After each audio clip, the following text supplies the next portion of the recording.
नमस्कार, मैं हूं दीपक भंडारी और आप देख रहे हैं D4U न्यूज। चर्चा करेंगे दिन भर की बड़ी खबरों पर। समाज की सच्चाई जनता के सामने रखने वाले पत्रकार को ही यदि रिश्वत देने की पेशकश कर दी जाए तो फिर आखिरकार उस देश और समाज का हाल क्या होगा। लेकिन यह बिल्कुल सच है, अब सरकारें पत्रकारों को भी रिश्वत देने लगी हैं। भले ही ये रिश्वत दिवाली के नाम पर भेजी गई मिठाई और मिठाई के बीच भेजे गए लिफाफे में दी गई। हां, आप ठीक सुन रहे हैं, कर्नाटक में सत्तारूढ़ भाजपा पर आरोप लगा है कि मुख्यमंत्री कार्यालय के एक अधिकारी ने दिवाली पर कुछ पत्रकारों को मिठाई के डिब्बे में 1 लाख रुपए से लेकर 2.5 लाख रुपए तक का कैश दिया। कांग्रेस ने इसी को लेकर शनिवार को मिठाई का डब्बा रिश्वत नाम देते हुए इसकी न्यायिक जांच की मांग कर दी है। हालांकि भाजपा ने इन आरोपों को खारिज कर दिया है। एक रिपोर्ट के मुताबिक मिठाई के डिब्बे पाने वाले लगभग 1 दर्जन के करीब पत्रकारों में से 3 ने कैश मिलने की बात को स्वीकार कर लिया है। इसमें से 2 ने बताया है कि उन्होंने इसे मुख्यमंत्री कार्यालय को वापस दे दिया। एक एंटी करप्शन एक्टिविस्ट ग्रुप ने कर्नाटक लोकायुक्त पुलिस में मुख्यमंत्री जो हैं कर्नाटक के बसवराज बोम्मई के मीडिया सलाहकार के खिलाफ पत्रकारों को कथित रूप से रिश्वत देने के प्रयास की शिकायत कर दी है। एक अन्य पत्रकार के मुताबिक उन्होंने अपने संपादकों को इसकी सूचना दी थी और सीएमओ अधिकारी से कहा कि मैं इसे स्वीकार नहीं कर सकता और यह गलत बात है। उन्होंने बताया कि उनके मिठाई के डिब्बे में 1 लाख रुपए कैश दे। कर्नाटक कांग्रेस ने ट्वीट करके एक श्रृंखला में भाजपा से सवाल किया, क्या करदाताओं के पैसे का दुरुपयोग कर रिश्वत दी गई थी? इस पैसे का सूत्र क्या है? कितनी रिश्वत दी गई और बदले में आपको क्या मिला? हमने बिना वजह मुख्यमंत्री को पेसीएम नहीं कहा। कांग्रेस के जयराम रमेश से लेकर रणदीप सुरजेवाला सहित कई नेताओं ने सरकार से स्पष्टीकरण मांग लिया है। सुरजेवाला ने ट्वीट किया, कर्नाटक के साहसी पत्रकारों को सलाम। इन्होंने मुख्यमंत्री बोम्मई और उनके कार्यालय के बीच रिश्वत कांड को उजागर किया। इस बीच भाजपा ने कांग्रेस पर निशाना साधा और दावा किया कि इन आरोपों में कोई सच्चाई नहीं है। आपको यह भी बता दें कि कांग्रेस ने सितंबर में भाजपा के भ्रष्टाचार का आरोप लगाया था और कहा था कि डिजिटल भुगतान ऐप पेटीएम से मिलता जुलता नाम पेसीएम रखकर एक अभियान शुरू किया गया था जिसमें मुख्यमंत्री बोम्मई की तस्वीर लगी है। इसमें आरोप लगाया है कि भाजपा सरकार सार्वजनिक कार्यों पर 40% कमीशन लेती है। पत्रकारों और संपादकों से 1 लाख रुपए से लेकर 2.5 लाख रुपए तक की रिश्वत के साथ संपर्क किया गया। इसे दिवाली हैम्पर्स बताया गया। पत्रकारों का कहना है कि इस पर गंभीर असंतोष उन्होंने व्यक्त किया है और एक लिखित पत्र मुख्यमंत्री को भेज दिया है। पत्रकारों का यह भी दावा है कि मुख्यमंत्री कार्यालय से उन्हें सॉरी भी कहा गया है। एक रिपोर्टर का तो यहां तक कहना है कि मैं वर्षों से राजनीति पर रिपोर्टिंग कर रहा हूं, मेरे साथ ऐसा पहले कभी नहीं हुआ। इसमें शामिल कौन है? मैंने इसकी सूचना अपने संपादकों को दे दी, मैंने इसे एक ईमेल पर भी डाला। मैंने सीएमओ अधिकारी से कहा कि मैं वास्तव में इसे स्वीकार नहीं कर सकता और यह गलत है। पत्रकार के अनुसार मुख्य पत्रकारों और संपादकीय प्रमुखों के लिए अलग अलग पैसा था और यह पैसा 1 लाख रुपए से लेकर 3 लाख रुपए के बीच भेजा गया था। ऐसे भी आरोप लग रहे हैं कि एक मंत्री की ओर से कुछ चुनिंदा पत्रकारों को सोने के सिक्के बांटने की ऑफर भी दी गई। हम तो यह कहेंगे कि कर्नाटक में सरकार और मंत्री अच्छे हैं जो पत्रकारों को रिश्वत के तौर पर पैसा और सोने के सिक्के बांटने के लिए कह रहे हैं, जबकि पंजाब में तो ऐसे मंत्री थे जो अधिकारियों से सोने के सिक्के दिवाली पर लेते रहे हैं। कई बार हमारी ओर से इसका खुलासा भी किया जा चुका है। वैसे कर्नाटक में पत्रकारों ने एक सही तस्वीर पेश की है और ऐसा करके एक तरह से सिस्टम के मुंह पर तमाचा मारा है, क्योंकि पैसे को और रिश्वत को ही देश में सबसे सर्वोपरि माने जाने लगा है। लेकिन पत्रकारिता आज भी स्वच्छता से भरी हुई है। पत्रकार जो ईमानदार हैं उनकी कोई कमी नहीं है। आप पत्रकारिता ही एक ऐसा प्रोफेशन है जिस पर सभी लोग विश्वास भी करते हैं। यहां तक कि आपको याद होगा जब सुप्रीम कोर्ट के जजों ने भी घुटन महसूस की या उन्हें कोई मुश्किल आई तो उन्होंने भी अपना दर्द पत्रकारों के सामने ही बयान किया था। यह सच है कि हर महीने 2 महीने बाद पत्रकार को सप्लीमेंट निकालने के लिए बाध्य किया जाता है। अब पत्रकार बेचारा करे तो क्या करे, क्योंकि सरकार की ओर से उसे कोई सहायता नहीं मिलती। पत्रकार जो कि समाज की बुराइयों को उजागर करता है, किसी को कोई तकलीफ होती है तो पत्रकार वहां पहुंच जाता है, लेकिन आज पत्रकार का दुख सुनने वाला कोई नहीं। यूं कहा जाए कि पत्रकारों का शोषण हो रहा है तो कुछ गलत नहीं होगा। अगर हम पंजाब में बात करें, आम आदमी पार्टी सरकार की तो उन्होंने भी बदलाव के नाम पर वोट मांगे, लेकिन आप जानते हैं कि हर दिन इश्तिहार देकर करोड़ों रुपए पैसा, जो करोड़ों रुपए है टैक्स का पैसा जनता का बर्बाद किया जा रहा है। पंजाब का पैसा गुजरात और हिमाचल में विज्ञापनों पर खर्च किया जा रहा है।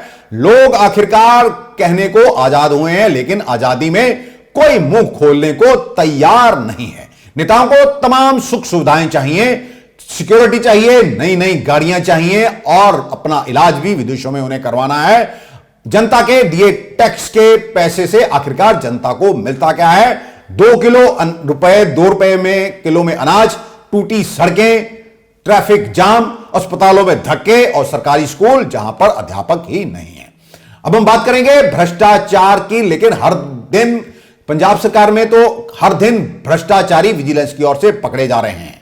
कुछ ऐसे विजिलेंस के अधिकारी भी हैं जो जांच के नाम पर मात्र लीपापोती करवा रहे हैं। जिस अफसर के खिलाफ कोई शिकायत आती है और जांच करनी होती है विजिलेंस के अधिकारियों को, यह अधिकारी शिकायत जिसके खिलाफ आती है उससे कह देते हैं कि वह अपने लिए कुछ गवाहों का इंतजाम कर ले, क्योंकि अगर ऐसा कर लेगा तो फिर वह जांच से बच जाएगा।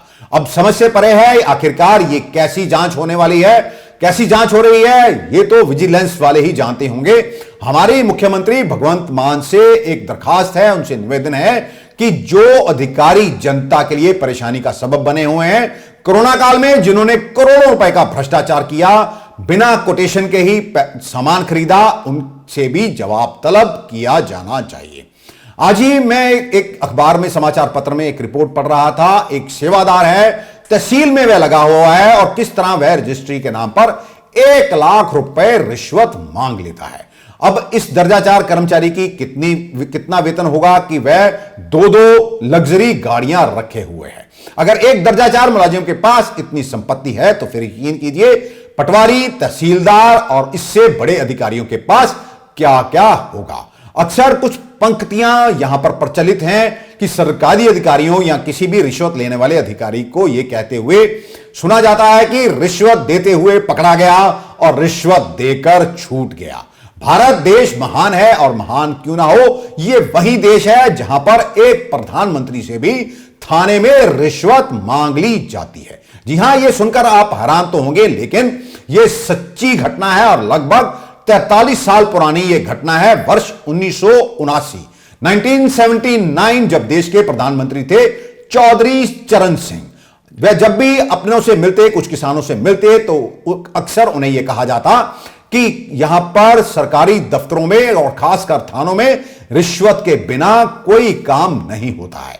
इस सच्चाई का पता लगाने की उन्होंने ठान ली और वह एक गंदा सा, मैला कुचैला सा कुर्ता पजामा पहनकर थाने में चले जाते हैं। और यह थाना होता है उत्तर प्रदेश के ओटावा जिले में, यह थाना जहां पर मैले कुचैले कपड़े पहनकर वह चले जाते हैं।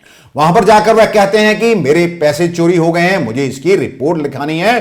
पुलिस वाले उससे पूछते हैं कि आखिरकार हुआ क्या था। इस पर प्रधानमंत्री, जो एक किसान के वेश में वहां पर आते हैं, चौधरी चरण सिंह, वे ये कहते हैं कि वह मेरठ से यहां पर अपने बैलों की जोड़ी बेचने आए थे। बैल उन्होंने बेच दिए, लेकिन उनके पैसे चोरी हो गए। पुलिस वाला उनकी बात पर यकीन नहीं करता, तो ये चौधरी चरण सिंह जो प्रधानमंत्री होते हैं, वह कहते हैं मेरा यकीन कीजिए, मैं सच बोल रहा हूं, झूठ नहीं बोल रहा। अब पुलिस वाले इस कहानी पर यकीन नहीं करते, तो वह आगे कहते हैं कि मुझे आप दारोगा से मिलवा दीजिए। दारोगा से तो शायद उनकी मुलाकात नहीं होती, लेकिन किसी अधिकारी से उनकी मुलाकात होती है, तो फिर उनकी रिपोर्ट लिखने को राजी पुलिस वाले हो जाते हैं। लेकिन बदले में उनसे रिश्वत मांगी जाती है, और रिश्वत कितनी? आप सुनकर हैरान होंगे, उनसे 35 रुपए की रिश्वत मांगी जाती है। जब पुलिस वाला रिपोर्ट लिख लेता है और किसान बने प्रधानमंत्री चौधरी चरण सिंह से यह कहता है कि आप इस पर हस्ताक्षर कर दीजिए, आप साइन कर दीजिए, पुलिस वाले को यकीन नहीं होता कि ये जो किसान उनके सामने खड़ा है वह प्रधानमंत्री हो सकते हैं। उन्होंने तो सोचा था कि ये कोई अंगूठा छाप व्यक्ति होगा जो यहां पर आ गया है, लेकिन चौधरी चरण सिंह अपने जेब से पेन निकालते हैं और साइन कर देते हैं। इसके साथ ही अपनी जेब से एक स्टैंप मोहर भी निकालते हैं जो प्रधानमंत्री कार्यालय की होती है। जब थाने वालों को इसकी भनक लगती है, ये व्यक्ति कोई और नहीं बल्कि ये देश का प्रधानमंत्री है, आप तो समझ ही सकते हैं कि एक प्रधानमंत्री के पास किस तरह की ताकत पावर होती है। वह किस भी सिस्टम को अगर उसको जानना हो तो उसे वेश बदलने की जरूरत नहीं होती, लेकिन ये चौधरी चरण सिंह ही थे जिन्होंने भेष बदला और थाने में जा पहुंचे। इतने में थोड़ी देर में ही वहां पर चौधरी चरण सिंह का काफिला भी आ जाता है, क्योंकि थाने में जाने से पहले वे अपने सुरक्षा कर्मचारियों, अधिकारियों और साथ आए स्टाफ को यह बता जाते हैं कि वह थाने में जा रहे हैं। तब जब पता चलता है कि थाने में प्रधानमंत्री खुद पहुंचे हैं तो सारा इलाका सन्न रह जाता है। डिस्ट्रिक्ट मजिस्ट्रेट समेत तमाम पुलिस अधिकारी वहां पर पहुंच जाते हैं, लेकिन चौधरी चरण सिंह वहां से जाने से पहले इस थाने के तमाम कर्मचारियों को सस्पेंड कर देते हैं। यह हाल है हमारे देश का, जहां रिश्वत लेने को अपराध नहीं माना जाता बल्कि रिश्वत लेकर बड़े बड़े कारनामे को अंजाम देने को बड़ा और उसे ऊंचा दर्जा दिया जाता है। किस तरह पंजाब में इस बार पहली बार ऐसा हो रहा है कि कई पूर्व जो मंत्री हैं, पूर्व अधिकारी हैं जिन्होंने पैसा खाया, उन पर केस भी दर्ज हो रहे हैं और कई जांच में भी फंसे हुए हैं। भगत सिंह जिन्होंने कि देश की आजादी के लिए अपनी जान दे दी, उनके जैसे और भी कई ऐसे शहीद हैं, माफ कीजिएगा मैं उनके नाम नहीं ले पा रहा। वह उन्हें यही डर था कि आजादी तो हम ले लेंगे इन गोरे अंग्रेजों से, लेकिन ये गोरे अंग्रेज चले गए तो फिर काले अंग्रेज आ जाएंगे और देश को लूटने लगेंगे, और अब देश में शायद वही हो रहा है। पंजाब में विधानसभा चुनाव के बाद अलग अलग धड़ों में बटे किसान संगठनों ने फिर से इकट्ठा होना शुरू कर दिया है। इसके लिए संयुक्त किसान मोर्चा के प्रधान राकेश टिकैत ने प्रयास शुरू किया है। वह पंजाब के दौरे पर हैं और शनिवार को वह जालंधर के किशनगढ़ में पहुंचे। वहां पर उन्होंने किसान संगठनों से मुलाकात की और सभी को एकजुटता का पाठ भी पढ़ाया। किसान संगठनों के साथ बैठक के बाद राकेश टिकैत ने पत्रकारों से बात की और कहा कि सरकारें अब भी किसानों के साथ धोखा कर रही हैं। सरकारें जालसाज और बेईमान हो चली हैं जो देश का इतिहास बदलना चाहती हैं। सरकार संयुक्त किसान मोर्चे को दो हिस्सों में बांटना चाहती है। टिकैत ने यह भी कहा इस बार आने वाले बड़े आंदोलन में न केवल किसान बल्कि देश के युवा और बुजुर्ग भी शामिल होंगे। लोग तो ठीक है भाई, सिसोली जहाँ से आंदोलन चल रहा 17 तारीख की मीटिंग होया कर थी।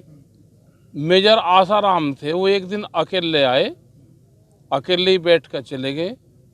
तो कहाँ है, काम का टाइम है, इतने लोग आ गए तो बहुत है।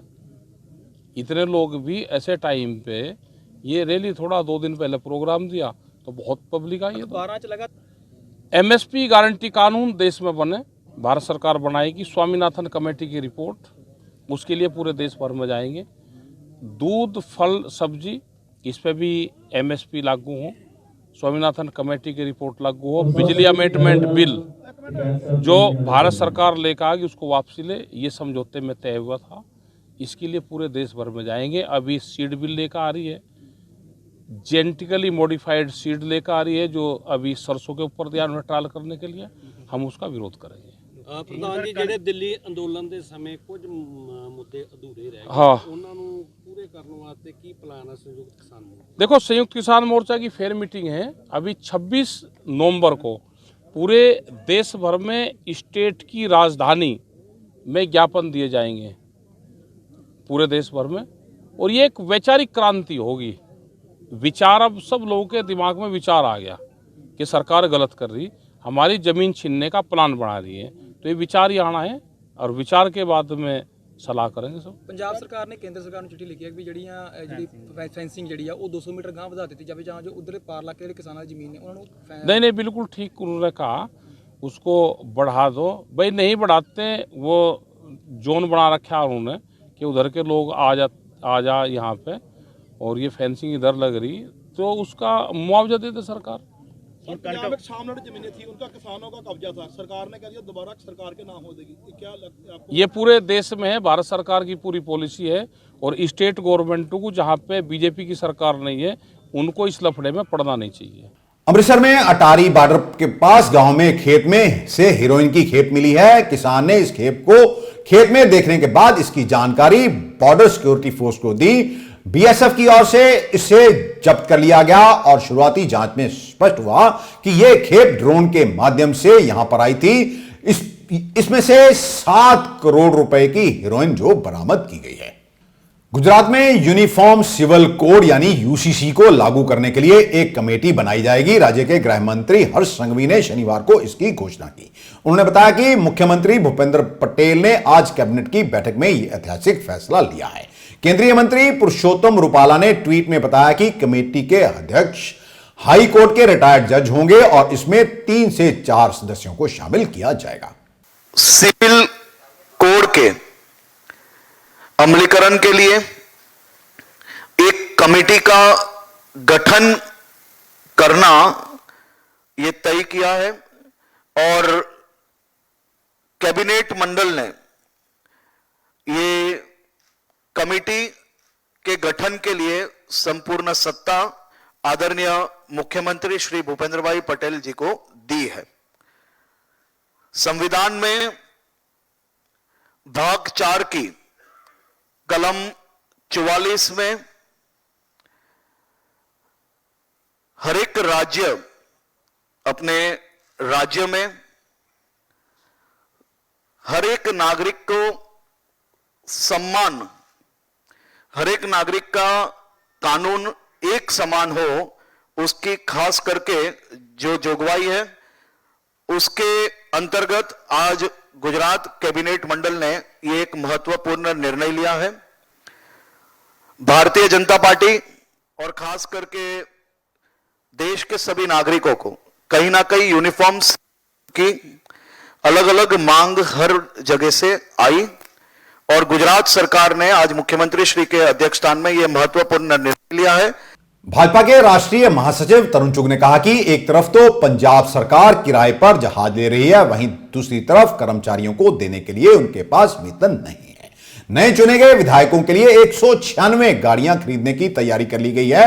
ये वही पार्टी है जो दावा करके आई थी कि हम लाल बत्ती वाली गाड़ी नहीं लेंगे, हम सुरक्षा नहीं लेंगे और बदलाव के नाम पर ही ये सत्ता में आए थे, लेकिन उन्होंने सभी हदें लांघ दी। चुग ने यह भी कहा, जो पैसा आम जनता के विकास पर खर्च होना चाहिए वह पैसा आम आदमी पार्टी के नेताओं की ऐशो आराम पर खर्च किया जा रहा है। जहाज लेते जा रहे ने किराए ते,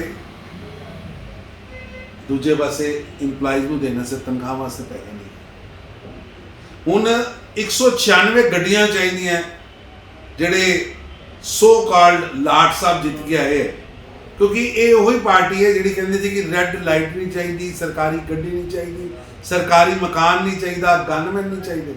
और अज अगर रिकॉर्ड करा लो, पंजाब के सब ने ज्यादा गनमैन इन्होंने, पंजाब की सब ने ज्यादा गड्डियां इन्होंने लीतियां हुई हैं। हुण नवीं 196 गड्डियां वास्ते जिहड़ा अंदाजा 62 लाख रुपया महीना एक्सट्रा खर्चा आने वाला है, वो इस आम आदमी पार्टी ने नवा टेंडर कढ़िया। मैं समझना ये पंजाब के अंदर अराजकता फैल गई है। पंजाब के पैसा जिहड़ा पंजाब के विकास वास्ते इस्तेमाल होना सी, जिहड़ा पैसा पंजाब के गरीबां से इस्तेमाल होना सी, वो पैसा आम आदमी पार्टी के ऐशो आराम वास्ते और आम आदमी पार्टी के चुनाव प्रचार से खर्च हो रहा है। और जिहड़े लोग रेड लाइट वड्डियां वड्डियां गल्लां करते सी, अज उन्हां दा चेहरा सामने आ चुका है। ये लोग केवल और केवल सत्ता का दोहन करने वास्ते पंजाब च आए ने, ना तो इन्हां कोल पंजाब की समस्या का हल है, ना यह करना चाहते। लॉ एंड ऑर्डर बिगड़िया हुआ है और पंजाब के अंदर इसलिए कई महकमे ने जिन्हों किसी इंप्लॉय को तनख्वाह नहीं मिली, कई महकमे ने जिसे 3-3 महीने हो गए तनख्वाह नहीं मिलियां। लेकिन मुख्यमंत्री साहब बिजी ने गुजरात दी फेरियां, हिमाचल दी फेरियां, पंजाब की चिंता उन्होंने है नहीं।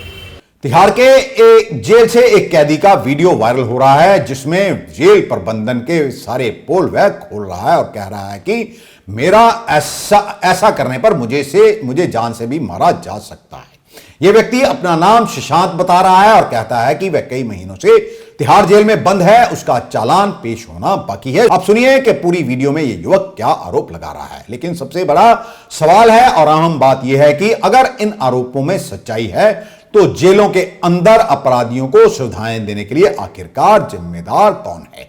सरकारें इस पर कोई कदम क्यों नहीं उठा रही? आपको याद होगा जब पंजाब में 29 मई को पंजाबी सिंगर सिद्धू मूसेवाला की हत्या की गई थी तो सबसे पहले तिहाड़ जेल में बैठे गैंगस्टर लॉरेंस बिश्नोई ने सोशल मीडिया पर इसकी जिम्मेदारी ली थी। सभी जानते हैं कि जेलों में बैठकर किस तरह अपराधी अपने नेटवर्क को अंजाम दे रहे हैं। अब आइए सुनिए, आपको सुनाते हैं कि वीडियो में ये युवक क्या कह रहा है। जो लोग ये वीडियो देख रहे हैं, मैं उनको आज तिहाड़ जेल 01 नई दिल्ली के बारे में बहुत सी बातें ऐसी बताना चाहता हूं जिससे उनकी आंखें खुली रह जाएंगी और शायद आला अधिकारी सत्ते में आ जाएं। अगर वो जानते होंगे कि जेल के भीतर क्या होता है तो शायद वो सत्ते में ना आए, लेकिन अगर उनको नहीं पता है कि जेल के अंदर क्या हो रहा है तो उनके लिए वीडियो देखना बहुत जरूरी है। मेरा नाम शशांक है, मैं CJ 01 में कैद हूँ, मैं अंडर ट्रायल प्रिजनर हूँ। अभी पिछले कई महीनों से मैं एक चीज यहाँ पर नोट कर रहा हूँ, मेरा चालान अभी हाल फिलहाल में रोहिणी जेल से यहाँ पर आया है। पहले भी मैंने कई चीजें जेल में ऐसी देखी जिसके बारे में मेरी आवाज उठाने की हिम्मत नहीं पड़ी, लेकिन अब जब मेरी जान पे बनाई है तो मेरे लिए आवाज उठाना मेरी मजबूरी हो चुकी है। मैं फिलहाल CJ 01 की वार्ड नंबर 2 की बैरक नंबर 4 में कैद हूँ। पिछले कई महीनों से मैं यहाँ पर ये देख रहा हूँ कि अपना नेटवर्क चलवाने के लिए बदमाश चाहते हैं कि उनको जेल में फोन मिले और कई सारी उनको सुविधाएं मिले जिनके लिए जेल प्रशासन किसी भी हद तक गिरने को तैयार रहता है। ये लोग यहाँ पर लोगों के साथ चोट भी करवाने को तैयार रहते हैं, बाहर से सुपारी लेके लोगों के चोट करवाते हैं, जैसे अभी हाल फिलहाल 2-3 दिन पहले इन्होंने एक व्यक्ति के साथ करवाया। मैं बहुत सदमे में हूँ जिसकी वजह से ये मेरे को मारने की कोशिश कर रहे हैं। इन्होंने पिछले मैं आपको कुछ चीज दिखाता हूँ पहले जो आपके लिए देखना बहुत जरूरी है, आप जरूर देखें।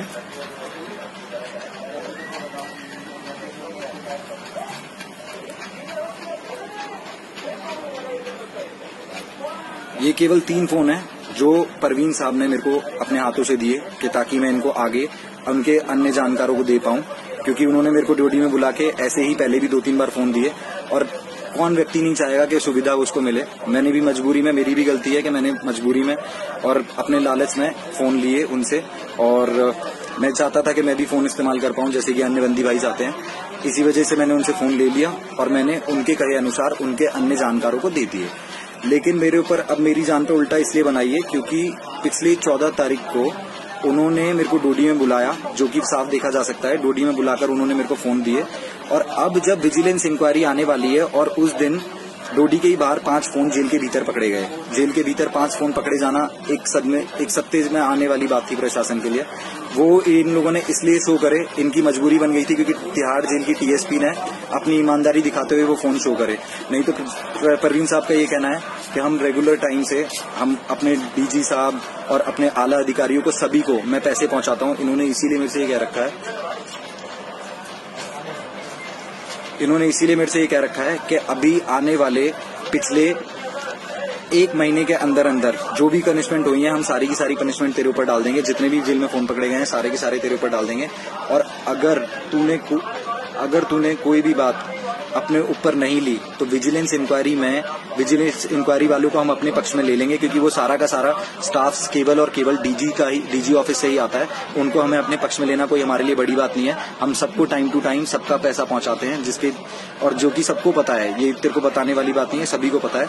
इसके लिए 14 तारीख को जो 5 फोन पकड़े गए थे, मैं आपको ये बताना चाहता हूँ कि ये सारे के सारे फोन उन्होंने ही मेरे को दिए थे और ये मेरे ऊपर रेगुलर दबाव बना रहे हैं कि ये सारे की सारे तू फोन अपने ऊपर ले। अगर तूने ये चीज अपने ऊपर नहीं ली तो मैं तेरे को हाई रिस्क में डलवा दूंगा, कस्तूरी में डलवा दूंगा।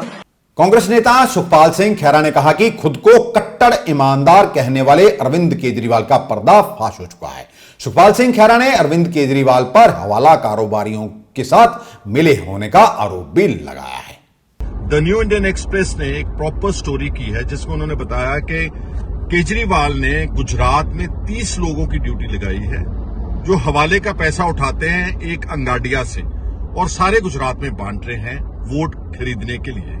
और इसका खुलासा हुआ 12 अक्टूबर को जब इनके एक उम्मीदवार राजेंद्र सोलंकी, उनकी गाड़ी में से 20 लाख रुपए कैश पकड़ा गया। उसने स्टेटमेंट दी है खुद उम्मीदवार ने गुजरात की सूरत रूरल पुलिस को कि ये सारा पैसा हवाले का है और बांटने के लिए इलेक्शन में है। इसलिए मैं आपको निवेदन करना चाहता हूं गुजरात के लोगों को कि हमने पंजाब में इनको परख लिया है। 7 महीनों में ये झूठे साबित हुए हैं, ये फर्जी इनकलाबी हैं। हमारा हेल्थ, हमारा एजुकेशन बहुत बुरी तरह पंजाब में सफर कर रहा है। अब ये आपको गुजरात में झूठ बोलेंगे, आपको लूटेंगे और जीतने के बाद आपका पैसा दूसरी स्टेट्स में इश्तिहारबाजी में इस्तेमाल करके फिर उनको प्रभावित करेंगे। अगर बच सकते हो आप इन फर्जी इनकलाबियों से तो जरूर बचना। धन्यवाद। Sukhpal Singh Khaira, former leader of opposition and MLA Punjab. किसानों की ओर से जलाई जाने वाली पराली को लेकर कैबिनेट मिनिस्टर मीत हेर का बड़ा बयान आया। उन्होंने कहा कि किसानों को सरकार की ओर से मोटिवेट किया जा रहा है कि वह पराली को आग ना लगाएं। ਤੇ ਬੜਿਆਂ ਨੇ ਆਪ ਦਾ ਐਕਸਪੀਰੀਅੰਸ ਜਿਹੜਾ ਸ਼ੇਅਰ ਕੀਤਾ ਕਿ 20 ਸਾਲ ਹੋ ਗਏ ਸਾਨੂੰ ਜਿਹੜੀ ਅਸੀਂ ਅੱਗ ਨਹੀਂ ਲਾਈ ਤੇ ਸਾਰਿਆਂ ਨੇ ਕਿਹਾ ਵੀ ਅਸੀਂ ਕੋਈ ਸਾਨੂੰ ਘਾਟਾ ਨਹੀਂ ਪਿਆ, ਅਸੀਂ ਫਾਇਦੇ 'ਚ ਆ, ਸਾਡੀ ਕਣਕ ਵੀ ਜਿਹੜੀ ਹੈ ਉਹ ਵਧੀਆ ਹੁੰਦੀ ਹੈ। ਸੋ ਅਸੀਂ ਕਿਉਂਕਿ ਦੇਖੋ ਇਹ ਗੱਲ ਸਮਝ ਲਓ, ਕਿਉਂਕਿ ਦੁਬਾਰਾ ਤੁਹਾਡਾ ਇਹ ਸਵਾਲ ਵੀ ਆਉਣਾ ਵੀ ਜੀ ਤੁਸੀਂ ਸਖਤੀ ਕਰੋਗੇ, ਪਰਚੇ ਕਰੋਗੇ। ਦੇਖੋ ਸਖਤੀ ਕਰਨਾ, ਪਰਚੇ ਕਰਨਾ ਕੋਈ ਹੱਲ ਨਹੀਂ। ਕਿਸਾਨ ਦਾ ਜੀ ਨਹੀਂ ਕਰਦਾ ਅੱਗ ਲਾਉਣ ਦਾ, ਪਰ ਅਸੀਂ ਚਾਹੁੰਦੇ ਆ ਕਿ ਕਿਸਾਨ ਨੂੰ ਮੋਟੀਵੇਟ ਕਰਕੇ, ਕਿਉਂਕਿ ਇਹਨੂੰ ਜਿੰਨਾ ਟਾਈਮ ਇਹਨੂੰ ਲੋਕਾਂ ਦੀ ਮੂਵਮੈਂਟ ਨਹੀਂ ਇਹ ਬਣਦੀ, ਉਹਨਾਂ ਟਾਈਮ 100% ਸਕਸੈਸਫੁਲ ਅਸੀਂ ਇਹਦੇ ਵਿੱਚ ਹੋ ਹੀ ਨਹੀਂ ਸਕਦੇ। ਆ ਵੀ ਜਦੋਂ ਆ ਇੱਕ ਇੱਥੇ ਕਿਸਾਨ ਆਏ ਸੀਗੇ ਜਿਹੜੇ ਕਹਿੰਦੇ ਮੈਂ 2001 ਤੋਂ ਅੱਗ ਨਹੀਂ ਲਾਉਂਦਾ, ਉਦੋਂ ਕਿਹੜੇ ਪੋਲੂਸ਼ਨ ਬੋਰਡ ਨੇ ਸਖਤੀ ਕੀਤੀ? ਉਹਦਾ ਹੈਪੀ ਸੀਡਰ ਵੀ ਨਹੀਂ ਸੀ ਬਣਿਆ। ਹੈਪੀ ਸੀਡਰ ਵੀ ਆ ਕੇ 2006 'ਚ ਬਣਿਆ। ਉਹ ਉਦੋਂ ਤੋਂ ਜਿਹੜਾ ਇਹ ਉਪਰਾਲਾ ਕਰ ਰਹੇ ਆ ਤੇ ਹੈਪੀ ਸੀਡਰ ਪਹਿਲਾਂ ਵੀ ਉਸੇ ਕਿਸਾਨ ਦੇ ਜਿਹੜਾ ਖੇਤ 'ਚ ਜਿਹਦੀ ਉਹਦੀ ਵਰਤੋਂ ਹੈ ਉਹ ਕੀਤੀ ਗਈ। 10-10 ਸਾਲ ਤੋਂ ਕਰ ਰਹੇ ਆ, 12-12 ਸਾਲ ਤੋਂ ਕਰ ਰਹੇ ਆ, ਜਦੋਂ ਕੋਈ ਪਰਾਲੀ ਵਾਲਾ ਐਡਾ ਇਸ਼ੂ ਜਿਹੜਾ ਹਜੇ ਬਣਿਆ ਹੀ ਨਹੀਂ ਸੀਗਾ। ਸੋ ਕਿਸਾਨ ਜਿਹੜੇ ਕਰ ਰਹੇ ਆ, ਇਹਨਾਂ ਨੂੰ ਦੇਖ ਕੇ ਬੜੇ ਕਿਸਾਨ ਜਿਹੜੇ ਹੋਰ ਵੀ ਮੋਟੀਵੇਟ ਆ ਜਿਹੜੇ ਉਹ ਹੋ ਰਹੇ ਆ। ਚਲੋ ਅਸੀਂ ਕੋਸ਼ਿਸ਼ ਕਰ ਸਕਦੇ ਹਾਂ, ਅਸੀਂ ਇਸੇ ਕਰਕੇ ਕਿਸਾਨਾਂ ਨੂੰ ਬੁਲਾ ਕੇ ਜਿਹੜਾ ਐਪਰੀਸ਼ੀਏਟ ਕਰ ਰਹੇ ਹਾਂ। भाजपा में शामिल हुए राजकुमार वेरका आज शिमला पहुंचे। उन्होंने कहा कि हिमाचल में आम आदमी पार्टी का कोई आधार नहीं है। यहां पर लोगों को झूठ बोलकर आम आदमी पार्टी की ओर से वोट हासिल करने की कोशिश की जा रही है, लेकिन हिमाचल के लोग आम आदमी पार्टी के झांसे में नहीं आएंगे। उन्होंने भारत पाकिस्तान सीमा पर लगी कंटीली तार को थोड़ा आगे किए जाने को लेकर भी मान सरकार पर तंज कसा।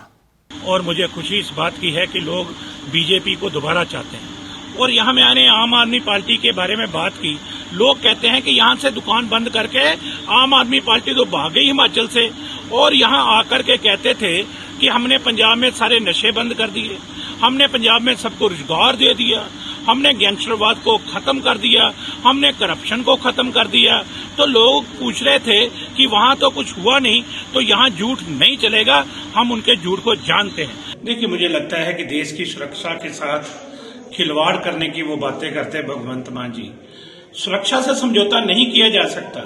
आप भगवंत मान जी जानते हो कि बॉर्डर से हमें कितना खतरा है। बार बार दुश्मन यहाँ असला भेज रहा है, स्मैक भेज रहा है, पैसा भेज रहा है और लोगों को तैयार करके यहाँ पे साजिशें कर रहा है। और आप क्या चाहते हो कि बॉर्डर का जो एरिया है वो कम कर दें ताकि वहां से फेंकने वाले हथियार जल्दी फेंक दें, लोग वहां से स्मैक जल्दी इधर आ जाए। ये बहुत गलत है और मैं समझता हूं इससे अच्छा ये होगा कि आप केंद्र सरकार से ये मांग करें कि जो किसानों की जमीनें हैं वो केंद्र क्वायर करे, केंद्र उन्हें मुआवजा दे। ये बात तो ठीक है, लेकिन सुरक्षा के साथ समझौता ये ठीक नहीं है। गुजरात में होने वाले विधानसभा चुनावों को लेकर तमाम पार्टियों की ओर से चुनाव प्रचार तेज कर दिया गया है। आम आदमी पार्टी की ओर से भी गुजरात में इस बार सत्ता हासिल करने के लिए अपनी पूरी ताकत झोंक दी गई है। पंजाब के मुख्यमंत्री भगवंत मान भी गुजरात चुनाव के दौरान चुनाव प्रचार हैं। उनका यह कहना है कि भारतीय जनता पार्टी इंकलाब जिंदाबाद के नारों से डर गई है। ये वही नारे हैं जब भगत सिंह इंकलाब जिंदाबाद और भारत माता की जय के नारे लगाते थे तो अंग्रेज कांप उठते थे। आज ठीक उसी तरह भारतीय जनता पार्टी भी डर रही है। उन्होंने कहा कि अंग्रेजों ने देश को लूट लिया और वह चले गए, लेकिन आज देश को लूटने वाले सत्ता पर काबिज हो गए हैं। मुख्यमंत्री भगवंत मान ने यह भी कहा कि हमारे देश में किसी चीज की कोई कमी नहीं, बस अच्छी नीयत वाले नेता हैं, उनकी कमी है, इसीलिए अच्छी नीयत वाले जो नेता हैं आप उन्हें आगे लाइए ताकि देश की तरक्की की राह पर ले जाया जा सके। वोट लेते हैं आपको और बाद में अपने आप को कभी इधर बेच दिया, कभी उधर। किसी ने पूछा आपसे कि जी मैं कांग्रेस में जाना चाहता हूं या मैं बीजेपी में जाना चाहता हूं, आप सहमत हो? नहीं, खुद नहीं पूछते ये, उनसे, लोगों से नहीं पूछते। तो इसलिए मैं आपके पास आया हूं, ये लालच देने आएंगे, मुझे पता चला है, ये आएंगे आपके पास लेकर सामान। मेरी हाथ जोड़ के बेनती है चीखली वालों को, मना मत करना। लक्ष्मी घर पे आए वापस नहीं करते, आप ही का लूटा हुआ माल है। और इनको बोल देना कि हाँ, और इलेक्शन वाले दिन अंदर जाके झाड़ू वाला बटन दबा के कर देना कि हाँ। जो समझ गए वो ताली बजा सकते हैं, बाकियों को माफ़ है। बहुत समझदार हैं भाई, बहुत समझदार लोग। बस यही समझ आ गई तो देश तरक्की करेगा फिर हमारा। इनको ये है कि हम ही समझदार हैं, हम ही सियाने हैं, पब्लिक को तो कुछ पता ही नहीं है।